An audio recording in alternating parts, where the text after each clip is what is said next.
कि यार इनके पास पैसे ही नहीं है तो ये आप लोगों को पैसे कैसे देंगे। ये लोग सिर्फ और सिर्फ मार्केटिंग के लिए आ रहे हैं। शो खत्म होने के बाद वो खुद अपनी कंपनी में फंडिंग ढूंढ रहे हैं। और तो और शार्क टैंक में कोई भी जज अपनी कंपनी की मार्केटिंग नहीं कर सकता, बट फिर भी ये इनडायरेक्टली मार्केटिंग कर रहे हैं। बट अगर आप इनमें से किसी भी शार्क को उठाएंगे, किसी के पास भी 50% से ज्यादा अपनी कंपनी की होल्डिंग नहीं है। और आप ये देखिए, अगर इनकी कोई कॉम्पिटिटर कंपनी आ जाए तो ये कैसे ट्रीट करते हैं। अब आप अगर यही बोलोगे कि यार पूरी कंपनी मेरे को दे दो और आप घर बैठो, अब तो ये तो कोई सेंस नहीं बनता। मतलब ना आपको क्वालिटी से लेना देना, ना रेवेन्यू, ना प्रॉफिट, ना ग्रोथ। उन्होंने इस रीजन पे रिजेक्ट कर दिया कि आपकी पैकेजिंग सही नहीं है।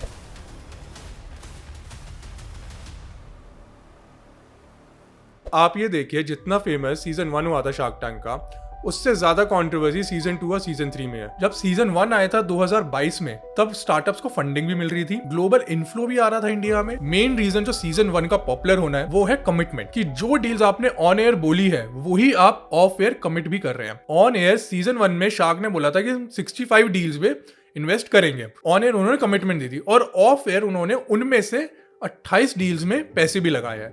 मतलब 40% का सीआर था। सीआर होता है कंप्लीशन रेशियो, मतलब जितना ऑन एयर बोला और ऑफ एयर उसमें से कितनी डील्स करी है। तो ये एक रीजनेबल रेशियो है। बाकी की डील्स कैंसिल क्यों हुई, क्या रीजन थे, ये सब हम आगे जानेंगे। अभी के लिए आप ये जानिए, ये एक रीजनेबल रेशियो है। बट अगर आप सीजन 2 में जाए तो 115 कमिटमेंट दी थी ऑन एयर, और उसमें से as per latest investment filings बस एक को अभी तक फंडिंग मिली है। और अभी अगर आप सीजन 3 पे आ जाए, ऐसे ऐसे रीजंस की वजह से शार्क रिजेक्ट कर रहे हैं कि आप सुन के हंसेंगे कि ये भी कोई रीजन है रिजेक्ट करने का। जब ये न्यूज आई थी कि शार्क्स कमिटमेंट तो दे देते हैं बट उसके बाद फंडिंग नहीं करते, तो अश्नीर ग्रोवर ने ये बोला था कि यार इनके पास पैसे ही नहीं है तो ये आप लोगों को पैसे कैसे देंगे। ये लोग सिर्फ और सिर्फ मार्केटिंग के लिए आ रहे हैं। तो शार्क्स के पास पैसे ही नहीं थे। लोग बोल रहे हैं हाँ ठीक है आपने कमिट करा पैसे दो, तो तब सच्चाई आ रही है कि नहीं। लोग बोल रहे डिलीजेंस में ये निकल गया, वो लग। और तो और शार्क टैंक में कोई भी जज अपनी कंपनी की मार्केटिंग नहीं कर सकता, बट फिर भी ये इनडायरेक्टली मार्केटिंग कर रहे हैं। वो कैसे मैं आपको भी बताऊंगा। और जो वहां पे जजेस है, शो खत्म होने के बाद वो खुद अपनी कंपनी में फंडिंग ढूंढ रहे हैं। एक बहुत इंपॉर्टेंट चीज, जो शार्क टैंक यूएस है और जो शार्क टैंक इंडिया है, उसके अंदर क्या डिफरेंस है आप खुद ये देखिए। अगर आप कोई बिजनेस शुरू करते हैं तो सबसे इंपॉर्टेंट चीज क्या होता है कि आपने जो कंपनी शुरू करी है उसके ओनर आप हैं। फॉर एग्जांपल मान लेते हैं आप हैं या आपके कोई पार्टनर है आपके साथ, तो आप दो लोगों ने कंपनी शुरू करी, तो आप दोनों लोग चाहते हैं कि ओनरशिप हम रख के चाहे 50-50% हो या 25 या 75% हो, बट आप चाहते हैं कि ज्यादातर ओनरशिप आप दोनों पार्टनर्स के पास हो। ज्यादातर नहीं हो तो 75% जो शेयर होल्डिंग है वो आप दोनों के पास हो। चलो 75% भी नहीं लेता, मैं कह रहा हूँ 50% तो आपके पास होनी चाहिए। बट अगर आप इनमें से किसी भी शार्क को उठाएंगे, किसी के पास भी 50% से ज्यादा अपनी कंपनी की होल्डिंग नहीं है। 50% तो दूर की बात है, अमन गुप्ता के पास 28% है, विनीता सिंह के पास लगभग 16.5% है, अश्नीर ग्रोवर 9.5%, नमिता थापर 3%, गजल अलग जो मामा अर्थ की फाउंडर जो अभी आईपीओ भी लाई है, उनके पास सिर्फ 3.5% इक्विटी है। दीपिंदर गोयल जो जोमैटो के फाउंडर है, उनके पास सिर्फ 5.5% इक्विटी है। चलिए मैं मानता हूँ कि भाई इनको इक्विटी डाइल्यूट करनी पड़ती है फंड रेज करने के लिए, ये भी मैंने बात मान ली। बट दूसरी चीज आती है प्रॉफिट एंड लॉस। अगर आप बिजनेस कर रहे हैं, प्रॉफिट के लिए बिजनेस कर रहे हैं, आप इनमें से ज्यादातर कंपनीज उठा लीजिए, सब लॉस में। हद तो तब हो गई जब आप देखोगे कोई कोई कंपनीज ऐसी है जिन्होंने जितना रेवेन्यू कमाया है उतना लॉस करा है। मैं आपको इसे एक एग्जांपल की तरह समझाता हूँ। जो अभी एक नए शार्क आए हैं, रॉनी स्क्रू वाला, अपग्रेड के फाउंडर हैं, उनका जो रेवेन्यू था इस साल वो था 1200 करोड़ रुपए, और जो उनका लॉस था वो था 1140 करोड़ रुपए। मतलब उन्होंने 1200 रुपए कमाने के लिए 2300 रुपए का खर्चा करा है। और इससे एक कदम और आगे चलते हैं, जो नए शार्क आए हैं, अजहर इकबाल जो इनशॉर्ट के फाउंडर है, उसका रेवेन्यू 180 करोड़ रुपए है और लॉस है 300 करोड़ रुपए। मतलब 180 रुपए कमाने के लिए 500 रुपए खर्च करें। और बाकी का हाल तो आप जानते ही होंगे, चाहे आप शुगर कॉस्मेटिक्स को ले लो, जोमैटो को ले लो, ओयो को ले लो, कार देखो को ले लो, सबके सब लॉस में। बट हाँ, इनमें से कुछ कंपनीज है जो प्रॉफिट में भी है, जैसे कि लेंसकार्ट है। बोर्ड का इतने सालों से प्रॉफिट ही था, अब उन्होंने कुछ कैपिटल एक्सपेंडिचर करे इसलिए उनका लॉस आया है। फिर आप बोलोगे कि यार ये 10 से 15 साल हो गए इनको कंपनी चलाते हुए, लॉस में है ये लोग, ना इनके पास मेजॉरिटी होल्डिंग्स अपनी कंपनी की। बट फिर जो हम ऑनलाइन देखते हैं कि इनकी नेटवर्थ 1000 करोड़ है, इनकी 5000, इनकी 20,000 करोड़ है, इसका क्या मतलब होता है? उससे पहले ना आप ये समझो नेटवर्थ क्या होता है। नेटवर्थ क्या होता है कि आपकी जो भी एसेट्स की वैल्यूएशन है माइनस लायबिलिटी। अब इसके अंदर वर्ड क्या आपको देखना, वैल्यूएशन। वैल्यूएशन क्या होता है? वैल्यूएशन एक नंबर है। जब तक आप उस चीज को सेल नहीं कर पा रहे तब तक बस वो एक नंबर है, रियलाइज्ड प्रॉफिट नहीं है। आप देख सकते हैं बायजूस के केस में, जो उनके फाउंडर थे उनकी नेटवर्थ एक टाइम पे 20,000 करोड़ रुपए थी, और देखते ही देखते कैसे 90% डाउन हो गए। ये सेम केस हुआ विजय शेखर शर्मा के साथ, पेटीएम के फाउंडर के साथ, कि 3 दिन के अंदर अंदर कैसे 60% वेल्थ उनकी इरोड हो गई। तो ये जो इनकी नेटवर्थ होती है ये मेजरली शेयर्स के फॉर्म में होती है, जब ये अपनी कंपनी की जो इनके पास इक्विटी है वो सेल करेंगे, उससे जो पैसा आएगा वो इनकी असली अर्निंग होगी। तो मेजॉरिटी पार्ट जो नेटवर्थ का बोलते हैं शेयर्स को आता है जो इन्होंने अभी तक सेल नहीं करे होते हैं। तो जैसे कि आप देख सकते हैं, रितेश अग्रवाल की 15,000 करोड़, रॉनी स्क्रूवाला की 12,800 करोड़ रुपए, दीपिंदर गोयल की 2,000 करोड़ रुपए, अमन गुप्ता की 700 करोड़ रुपए, पीयूष बंसल की 800 करोड़ और अनुपम मित्तल की 200 करोड़ के आसपास। ये जो नेटवर्थ है ये ज्यादातर in the form of shares हैं। जब ये सेल करेंगे तब इनको ये रियलाइज होगी। तो ये सेल दो टाइप की करते हैं, एक तो भाई कोई बड़ा इन्वेस्टर लिया आया वो इनके शेयर्स बाय कर लेगा और इनको पार्शियल एग्जिट मिल जाएगी, और दूसरा अगर कोई नहीं लेता तो आईपीओ लाते हैं, रिटेलर्स को देते हैं, तो उसके थ्रू कहीं ना कहीं इनको एग्जिट मिल जाती है। तो सवाल अब ये आता है कि ये जो जजेस जो दूसरों को जज करके फंडिंग की कमिटमेंट दे रहे हैं, फंडिंग चाहे करे या ना करे, क्या ये खुद की कंपनीज के लिए भी फंडिंग ढूंढ रहे हैं? यार देखो, मेजॉरिटी ऑफ द जजेस 2023 में अपनी कंपनी के लिए फंडिंग राउंड रेस कर चुके हैं या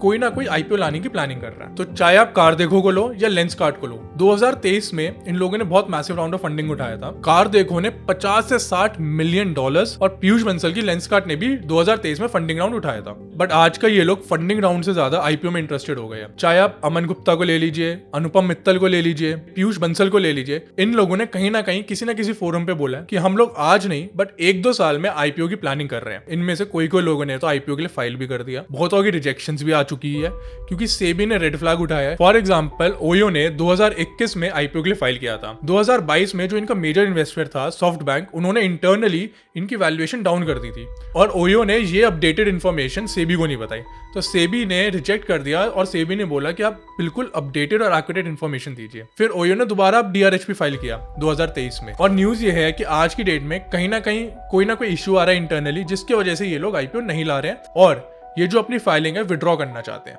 तो देखिए, इनकी कंपनी ज्यादातर लॉसेस में है, ये अपनी कंपनी के मेजॉरिटी शेयर्स होल्ड नहीं करते और ये अपनी कंपनी की खुद की फंडिंग ढूंढने के लिए कहीं ना कहीं जा रहे हैं। तो फिर सोनी वालों ने ऐसा क्या है कि इनको ही जजेस बनाया है? उससे पहले आपको एक कॉन्सेप्ट समझना पड़ेगा, D2C, B2C और B2B। देखो, जो ब्रांड्स होते हैं ना B2C या D2C, जितने भी शार्क्स है ना मेजरली इस कैटेगरी में फॉल करते हैं। जो ये एंड जिनको माल बेच रहे हैं ना वो कंज्यूमर है, चाहे आप लेंसकार्ट को ले लीजिए, बोट को ले लीजिए, मामाअर्थ को ले लीजिए, शुगर कॉस्मेटिक्स को ले लीजिए, तो वो एक अवेयरनेस है। तो ये दोनों के लिए विन विन सिचुएशन होती है कि सोनी वाले बोलते हैं कि हाँ जी इनके ब्रांड को लोग जानते हैं तो रिलेट कर पाएंगे तो पॉपुलैरिटी बढ़ेगी, और शार्क्स के लिए ये होता है कि हाँ भाई मैं ज्यादा रीच कर सकता हूँ एक नॉर्मल कंज्यूमर को, टीवी पे आता हूँ, ब्रांड बिल्ड कर रहा हूँ तो मेरी रीच ज्यादा होगी। इसके बारे में आपको डिटेल्स बताऊंगा, बट अगर आप सोनी के पॉइंट ऑफ व्यू से ले तो वो ज्यादा प्रेफर करते हैं जो D2C या B2C ब्रांड में, क्योंकि अगर आप B2B वालों को देखो ना तो वो लोग इतने फेमस नहीं है जितना होने चाहिए और जितना प्रॉफिटेबल वो है।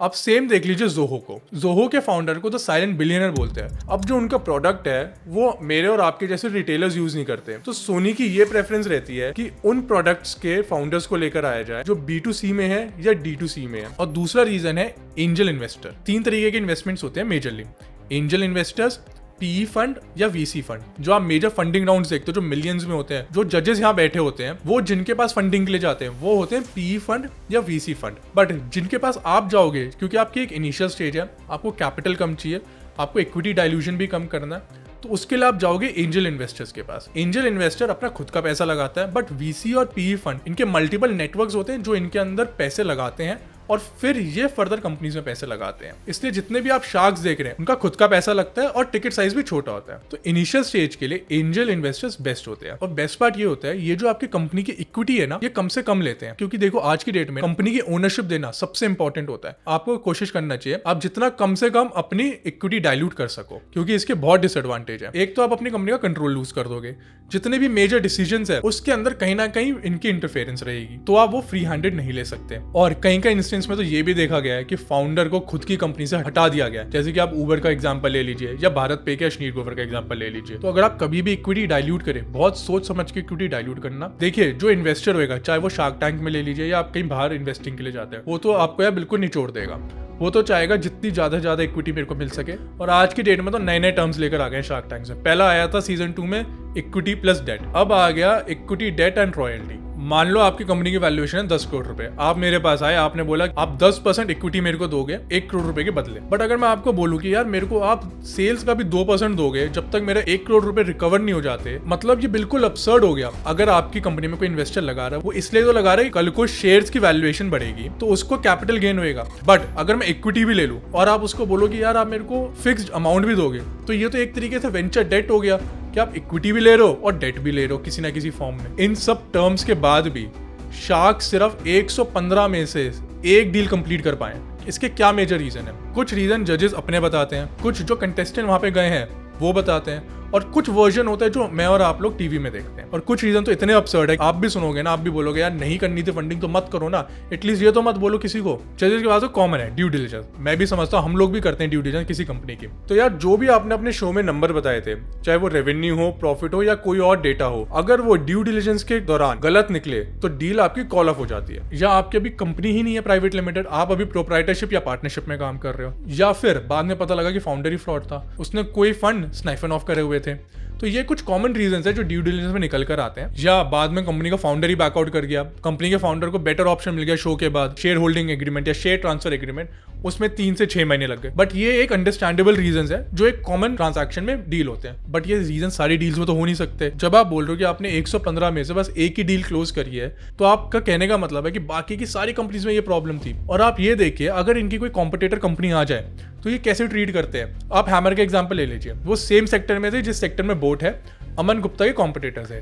यार वो आपके फंडिंग लेने आए हैं। अब आप अगर यही बोलोगे कि यार पूरी कंपनी मेरे को दे दो और आप घर बैठो, अब तो ये तो कोई सेंस नहीं बनता। और बाकी के शार्क्स भी अगर आपको डील ऑफर नहीं करेंगे तो मतलब आप उस सेम सेक्टर में, जिस सेम सेक्टर में वो काम कर रहे हैं, उस सेक्टर में हम काम ना करें। आप दूसरा एग्जांपल लीजिए, house of beauty. House of beauty was a competitor of Vinita Singh. उन्होंने इस रीजन पे रिजेक्ट कर दिया कि आपकी पैकेजिंग सही नहीं है। मतलब ना आपको क्वालिटी से लेना देना, ना रेवेन्यू, ना प्रॉफिट, ना ग्रोथ, किसी भी चीज से लेना नहीं, आपको बस बाहर के दिखावा से पैकेजिंग से लेना देना। पैकेजिंग नो डाउट इंपॉर्टेंट है, बट ऑब्वियसली वो तो चेंज हो ही सकती है ना packaging over the period of time. But आप ऐसे अब्सर्ड रीजन से आप कॉम्पिटिटर्स को कैसे रिजेक्ट कर सकते हो? इन सब के बावजूद भी कि मान लीजिए आप वहां पे गए, आपको फंडिंग नहीं मिली, बट ऑन एयर आने से जो इनको मार्केटिंग हो रही है वो किसी भी प्लेटफॉर्म पे नहीं हो सकती। उसको आप ऐसे देखिए, कंपनी थी बमर, जिसकी सेल महीने की 15 लाख रुपए थी और आज की डेट में 5 करोड़ रुपए है। ऐसे बहुत सारे एग्जांपल है, ठेका कॉफी, जेप, मतलब इनको फंडिंग मिले या ना मिले, अगर आप ऑन एयर आ गए या तो आपको फंडिंग दे देंगे शार्क्स, फंडिंग नहीं देते तो आपको मार्केटिंग मिल गई, और उसके साथ साथ आपको यहाँ से नहीं फंडिंग मिली तो बाहर से कहीं फंडिंग मिल जाएगी। तो कंपनीज के लिए तो विन विन सिचुएशन है ये।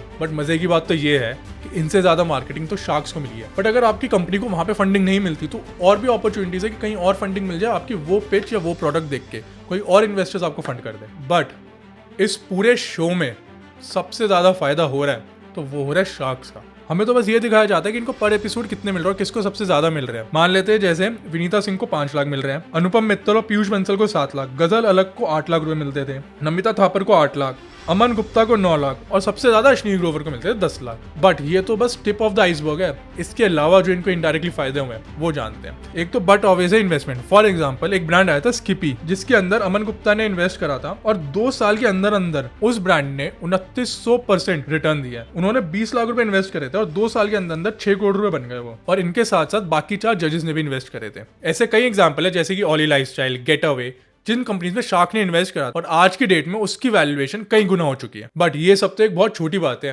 मेन चीज है मार्केटिंग, जो इन लोगों की मार्केटिंग हुई है। जजेस शार्क टैंक में डायरेक्टली मार्केटिंग नहीं कर सकते, बट फिर भी ये कहीं ना कहीं मार्केटिंग करते हैं। आपने अमन गुप्ता को वॉच पहनते हुए देखा अलग अलग तरीकों से, आपने पीयूष बंसल को अलग अलग कलर के अलग अलग तरीके के स्पेक्स पहनते हुए देखा होगा। और दूसरी चीज, जो इन्होंने बिना 1 रुपए खर्चे इन्फ्लुएंसर मार्केटिंग करी है। अश्नीर ग्रोवर ने ये बोला था कि जितना उसने एंटरप्रेन्योर बन के, बिजनेसमैन बन के नहीं कमाया, उतना उसने इन्फ्लुएंसर बन के कमा लिया। और यही चीज आप इस चार्ट में देख सकते हैं। शार्क टैंक से पहले आप किसी को भी ले लीजिए, अमित जैन, गजल अलग, विनीता सिंह, सबके 10,000 से लेके 20,000 फॉलोअर्स थे सिर्फ। अश्नीर ग्रोवर के सिर्फ 9,000 फॉलोअर्स थे और आज की डेट में सबके मिलियंस में फॉलोअर्स हैं। ये कहीं ना कहीं इनडायरेक्टली अपना ब्रांड प्रमोट करते हैं। तो अश्नीर ग्रोवर ने सही बोला था कि जो पर एपिसोड मिलता है वो तो एक छोटा सा अमाउंट है, बट जो आपको पीआर और फेम मिलता है वो अनबीटेबल है। अगर आप ये पूरा मॉडल समझे तो ये हर एक के लिए विन विन सिचुएशन है। बट फिर भी एक गैप रह चुका है जो आने वाले टाइम में कभी ना कभी फिल होएगा, जो शार्क टैंक यूएस और शार्क टैंक इंडिया के बीच में। शार्क टैंक यूएस के सारे जजेस प्रॉफिटेबल है और शार्क टैंक इंडिया के जजेस को अभी भी अपने आप को प्रूव करना है। ये मेरे को लगता है आने वाले टाइम में कहीं ना कहीं गैप फिल होएगा।